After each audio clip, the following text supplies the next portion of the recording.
সামাজিক যোগাযোগ মাধ্যমে নিষেধাজ্ঞা দেয়ায় সোমবার দিনভর বিক্ষোভে উত্তাল ছিল নেপালের কাঠমান্ডু, পোখারা সহ বিভিন্ন শহর। মাইতিগড়, বানেশ্বর ও পার্লামেন্ট ভবনের আশপাশে বিক্ষোভে অংশ নেন হাজার হাজার তরুণ।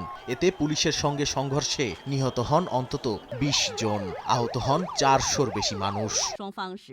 এরপর বিক্ষোভ দমাতে স্থানীয় সময় সন্ধ্যা ৬টার দিকে জরুরি বৈঠক ডাকেন প্রধানমন্ত্রী কেপি শর্মা ওলি। বৈঠকে সামাজিক মাধ্যমগুলোর ওপর দেয়া নিষেধাজ্ঞা তুলে নেয়ার সিদ্ধান্ত হয় বলে জানান সরকারের মুখপাত্র এবং যোগাযোগ ও তথ্য প্রযুক্তি মন্ত্রী পৃথ্বী সুব্বা গুরং। এর আগে এত মানুষের প্রাণহানি ভাবনার বাইরে, তাই নৈতিক কারণে দায়িত্বে থাকা সম্ভব নয় জানিয়ে স্বেচ্ছায় পদত্যাগ করেন নেপালের স্বরাষ্ট্রমন্ত্রী রমেশ লেখক। স্বরাষ্ট্রমন্ত্রীর পদত্যাগের পর প্রধানমন্ত্রীর পদত্যাগের সুর তুলেছিলেন বিরোধীরা। কেপি শর্মা ওলির পদত্যাগের পাশাপাশি আগাম জাতীয় নির্বাচনের দাবিও জানায় দেশটির বিরোধী দল রাষ্ট্রীয় স্বতন্ত্র পার্টি আরএসপি। নাদিম মারজান, সময় সংবাদ।